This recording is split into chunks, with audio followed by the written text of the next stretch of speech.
So as the Disney remakes just keep on rolling in, you have to wonder, like, what happens when they run out, you know what I mean? Are they just gonna start remaking them all again in 2030? When Snow White came out and did just abysmal box office numbers, Disney put the lid on all the future remakes for about 7 minutes until Lilo and Stitch made $1 billion. Lilo and Stitch originally came out in 2002, and I was 14 at the time, so I knew everything and had very sophisticated tastes. And I remember thinking this movie was real dumb. I thought Stitch was annoying, I thought the alien spaceship stuff was weird, I thought Lilo was obnoxious, I thought Nani was the hottest girl I'd ever seen. It was a whirlwind of emotions. So now the remake has come out and smashed every box office record there's ever been, apparently. And so I watched the original movie and then this new one. And you know, I gotta say, I was so wrong. The 2002 Lilo and Stitch movie might be the funniest Disney movie ever. I mean, like, literally laugh out loud hilarious. And then, like I said, I watched the remake, and you know...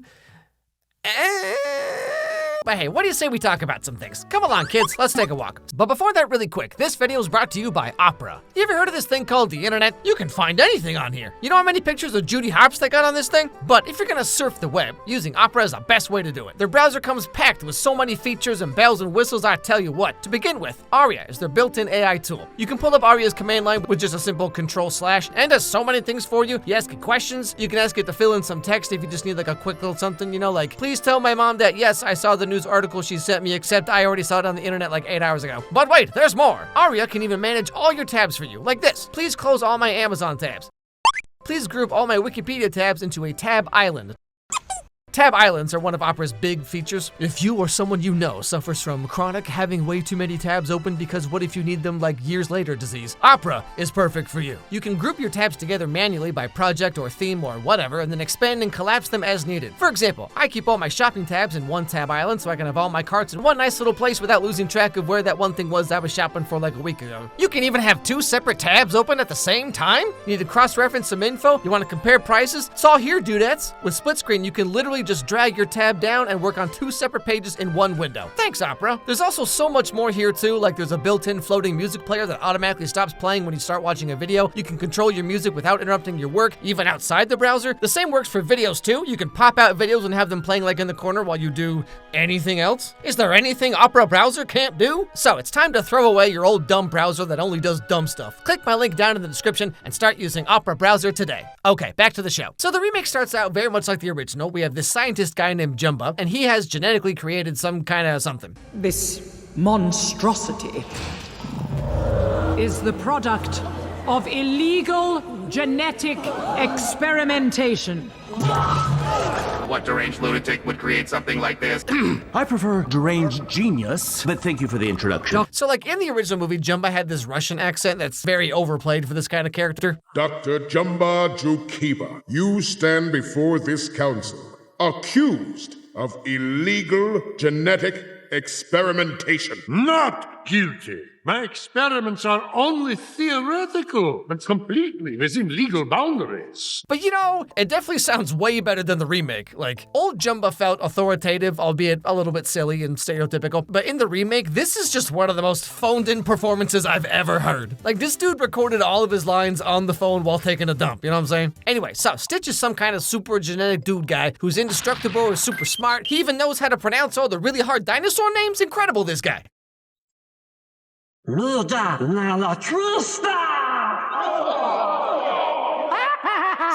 naughty. Growing up. And so Jumba is arrested and Experiment 626 is supposed to be exiled to the far reaches of space. However, He manages to break out, steal a spaceship, and hyperjump to somewhere. Hyperspace. Where will he exit? In 12 hours, we project he will collide with a planet called Earth.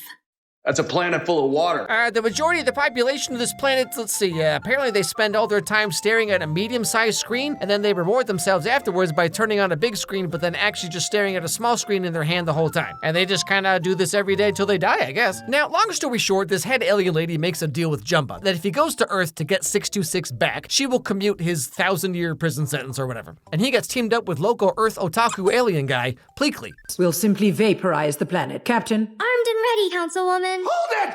You can't destroy the planet! Aw, man. Who's this? Agent Pleakley, Earth expert, at your service. I'm an expert in that planet's flora, fauna, and fashion. Yeah, this outfit screams expert. You know, in the 2D animated version, these guys are actually kind of cute in their own way, but like with realistic CG, like they just look like nightmares. So then we hard cut to this weird planet Earth place, where we see our main character Lilo rushing through her little town because she's late to her hula recital. Oh, guys, look, I got a friendship bracelet too. That's not a friendship bracelet. Ew, garbage girl puts garbage on her arm. Girls, come on. Hold my cocoa. Come on.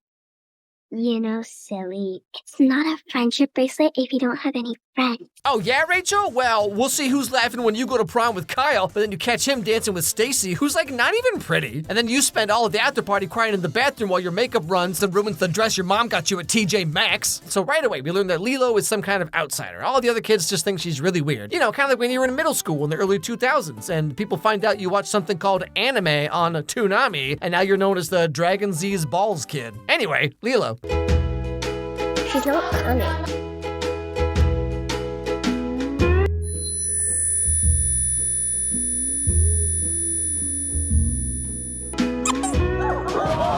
So right here with this whole like beginning part, there's actually a lot of changes they made from the original. In this movie, Lilo is a cute little 6-year-old girl who just kind of doesn't fit in and gets teased by the other girls in her hula class. But in the original movie, like Lilo's just freaking like, you are not ready for this. You're crazy.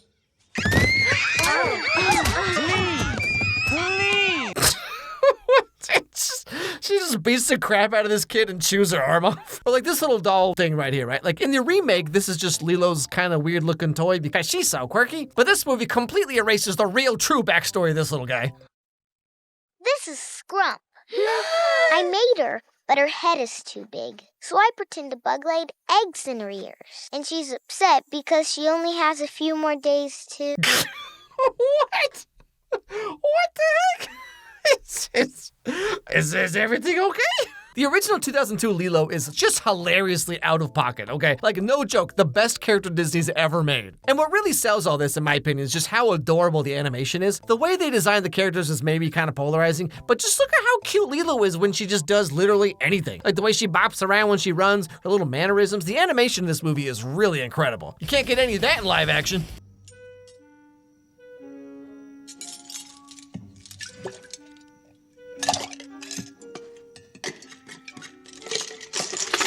My friends need to be punished. What is this movie? You know what she reminds me of is like the little star from the Mario movie? In an insane world, it is the same who's called crazy. Time, like hope, is an illusion. Anyway, so Lilo gets in trouble for giving that girl what she had coming. Part of her eldritch darkness rage comes from the fact that her sister Nani was supposed to be there to watch her at the recital, but she never showed up. This is another change from the original movie that we're gonna get into more later, so just keep it in the back of your head, all right? She acts up all the time. Somebody needs to look after her. She's always causing trouble. She's just not a good fit. Kumu, where is her sister? It's a delicate home situation for Lilo. She's not a bad kid. She just... I don't know, Kumu. So, the setup of the movie is that Lilo and Nani's parents died recently. Nani is 18 or 19 years old, Lilo's like 6, and so now Nani is Lilo's legal guardian. But she's having a hard time juggling her different jobs to pay for everything and taking care of Lilo, who still doesn't quite understand why life is so different now. Oh, and also there's this whole thing. What?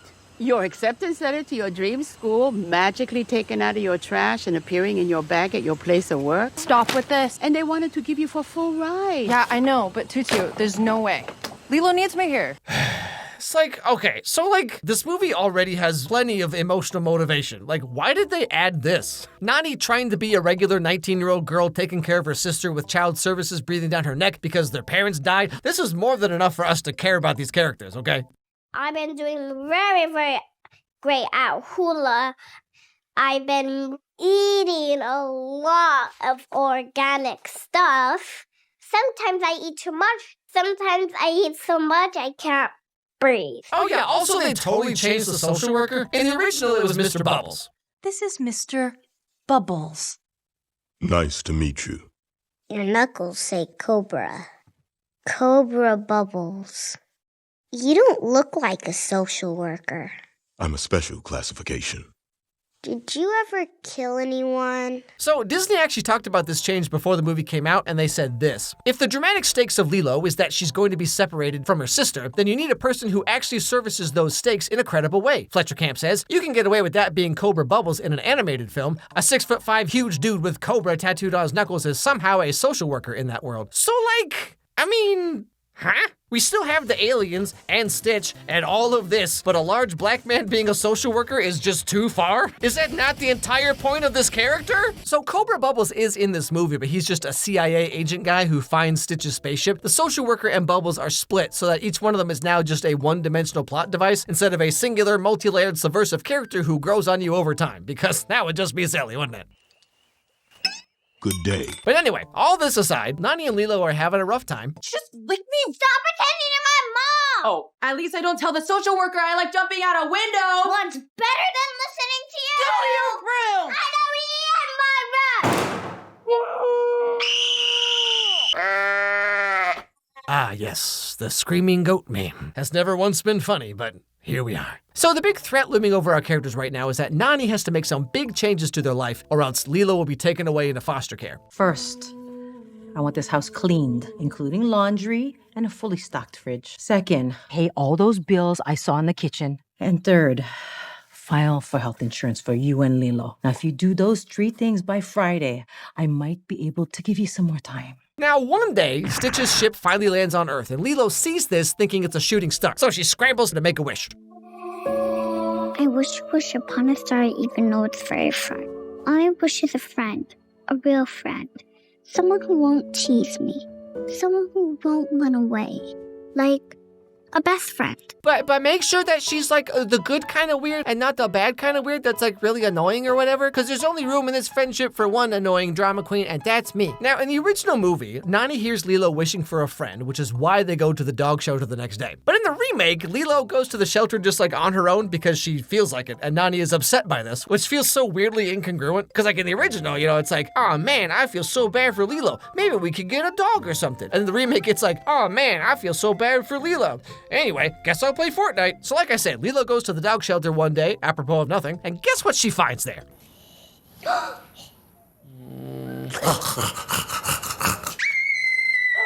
Whoa.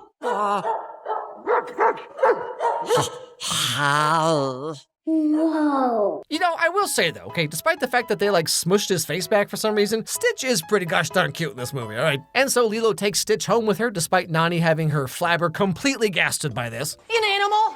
What were you thinking?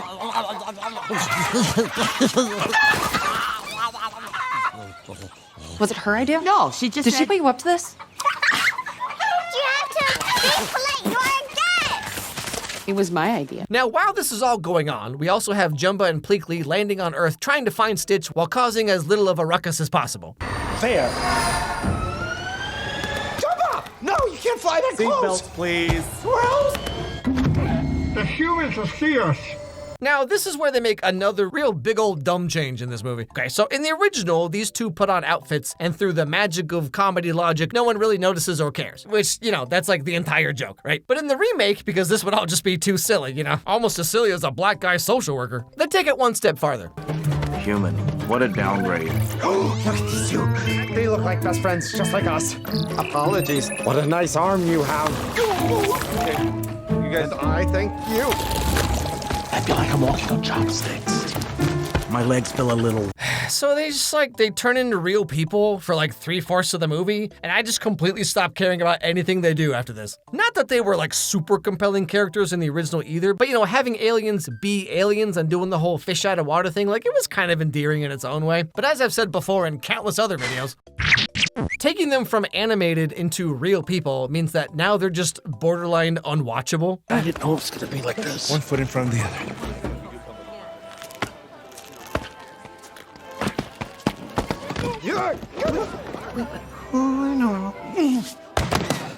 Aloha. Aloha. How are you?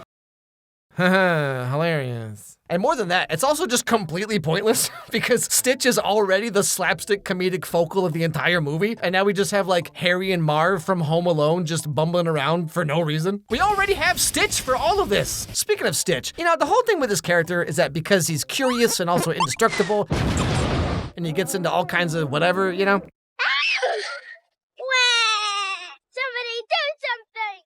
Oh, great! He's loose! His destructive programming is taking effect. He will be irresistibly drawn to large cities where he will back up sewers, reverse street signs, and steal everyone's left shoe. But man, this remake, they really turned everything up to 11, okay? It's just more slapstick, more shenanigans, more everything.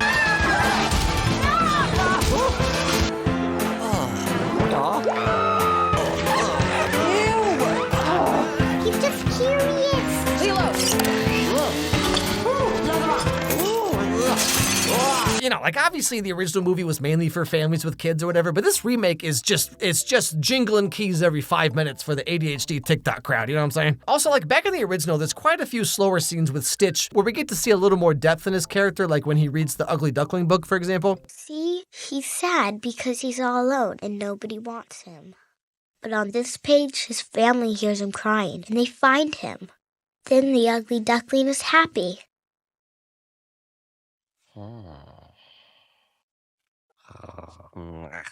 But pretty much all that is gone in this remake, and Stitch is just doing all the Stitch stuff, you know what I mean? But all the same, this is pretty much how the movie goes, more or less. Nani has to spend all of her time watching Lilo and Stitch. Oh, that's why the movie's called that! Guys, I solved the riddle. All the while looking for a job, but Lilo and Stitch keep getting up to no good nonsense, and Nani keeps getting fired from and or rejected from every job she tries for. How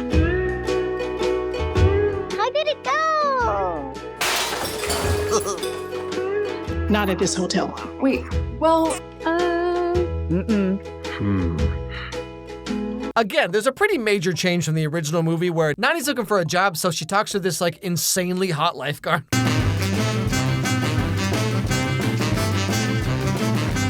Man, I'd say this is a very formative scene when you're 14, I'll tell you that right now. Oh yeah, okay, I definitely like girls. Yep, I can't wait to get a girlfriend.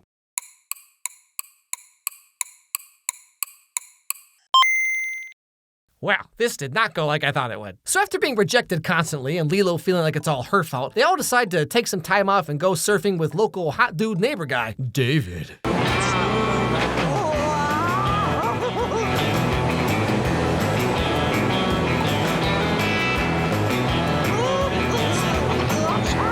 Now, this is where Jumbo and Pleakley finally catch up to Stitch, and through all the hullabaloo, Lilo almost drowns, which ends her up in the hospital. Nani already kind of feels like she's like a bad sister mom, you know? But also, she never got around to getting the health insurance, which is kind of like strike 3 for CPS. It means that you have to officially relinquish guardianship of Lilo. We don't say goodbye. We say ahuiho until we meet again. I just love how she explains Hawaiian words to her as if she like wouldn't know. So this brings us to the last act of the movie, where Jumbo shows up one last time while Lilo and Stitch are home by themselves, and then the movie just takes the most bizarre twist out of nowhere. All these memories? Humans are so attached to each other. Attachment means you care. No. And caring causes people to make very stupid decisions. Like, where the heck did any of this come from? The original movie doesn't really have a villain per se. It's just like everyone has different reasons why they want Stitch. Like, Jumbo wants him back because it's his experiment. The Galactic Federation wants him because he's dangerous and they want to stop him from getting on people's nerves. And Lilo wants him because he's her only true real friend. But in the remake, they just give Jumbo this out of nowhere Act 3 personality shift where he just like hates friendship and wants to use Stitch to rule the galaxy or something. You know, seeing you with that little girl made me realize you're not the heartless monster I thought you were. But once I remove your capacity for love, you'll be perfect. And then, with 627 by my side, the councilwoman won't be able to stop me. Like, the heck is all this? Like I kind of talked about earlier, everything in this remake is just like a one step too far. Nani and Lilo's parents died, and Nani might lose custody of her sister. Also, she wants to go to college on a full-ride scholarship, but gave it up for Lilo. Jumbo wants his experiment back from the Galactic Federation. Also, he hates love and family and friendship and wants to destroy the universe or something. But so, the very end of the movie, the Galactic Federation shows up to capture Stitch because Jumbo went rogue, so they like capture him too. And the lady in charge decides to let Stitch stay on Earth with his new Ohana. You have all shown me that there is good in this creature. However, Experiment 626 has been sentenced to life in exile, here on Earth.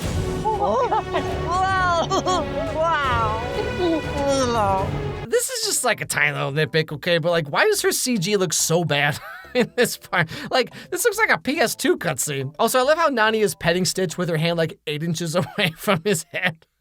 Now, the very, very end of this movie was hugely controversial. Everyone was so upset with this part, where Nani does indeed have to give up Lilo. I know. This doesn't change our agreement. Well, actually? Oh, no. What's wrong? Your house is destroyed, your dog is an alien. But that's what we've been talking about. What if Lilo came to live with us? Smiley already said yes. So, like, on the one hand, it's kind of stupid that we see Nani go through all this stuff and then she, like, doesn't even get to keep Lilo like in the original, you know? But that being said, all this going around the internet a couple months ago was so overblown. Like, did any of you actually watch the movie? Because, like, Lilo's taken away from Nani because of legal reasons, but she's adopted by the neighbor lady who's basically like her aunt anyway. And Nani goes off to college, but she has this alien portal gun so she can visit literally anytime she wants. Is that your dorm bed? How come it has bars on it? Are you in jail? Nani? Hello? Stop, Nugget. Now, to be fair, much like the rest of this remake, this idea was handled very poorly. You know, the neighbor lady has lost her husband at some point, and it's just her and her grandson, David. So having these two kind of broken families come together, like, officially, it makes sense. But all of this happens off screen. And then at the end, it's kind of like, oh yeah, by the way, I'm adopting Lilo or something or whatever. Oh, okay, cool. This all would have had a lot more impact. Like, if we actually saw Nani and Tutu talking about this, and then Nani herself kind of realizing that Ohana can have a much broader meaning or something like that. I do agree that this all kind of undermines much of the movie's theming, but it's definitely not at all like how the internet was portraying it to be. Can you believe people would just lie on the internet like that? But all the same, that's more or less the Lilo and Stitch remake. So yeah, you know, they changed a bunch of stuff for the worse, and they removed a lot of the best parts of the original, and it made $1 bajillion. So, yep, that sure is a Disney remake. You know, situations like this always make me think about like nostalgia. Like obviously a big part of my channel is nostalgia. You know, the whole marketing push behind every single one of these remakes is like nostalgia. Like, but it is interesting to kind of think about how like, so with Lilo and Stitch, for example, when I first saw it back in 2002, I thought it was dumb. I didn't like it at all. And then going back now, 20 something years later, I was like, oh wait, this movie is fantastic. You know, so it's not like this video is just my eyes being clouded by, you know, nostalgia, whatever. But going back and watching it, you know, it's kind of one of those things where it's like, yeah, you know, old stuff really was better. Like, I know it's like super cliche to say, especially me on this channel. It really does just feel like a much better movie to me. You know, one of the things that these remakes always seem to do that like never goes well, but they keep doing it, is like they just overcomplicate everything. Like they have to add more story, they have to add more backstory, more emotional this, more everything. Like the original Lilo and Stitch, I feel like it's just a perfectly executed story. It has just as much as it needs to get you interested and to explain why things are happening. But then this movie, like I talked about in the video, it's like they just add more. Like everything Nani has going on. And on top of that, there's the whole college storyline, which Nani having to give up her own personal life to take care of Lilo. I feel like that's just kind of understood. I feel like the movie didn't need to go out of its way to be like, hey, did you know that Nani gave up her personal life? For, like, yeah, that's the whole point of the movie. Like, I think we got that. Or like with Jumbo, where they kind of give him this like random backstory where he like hates friendship or something. It just overcomplicates things that already have a perfectly fine amount of like emotional depth or whatever. And that's really one of the biggest things about these remakes that I feel like they always just mess up, you know?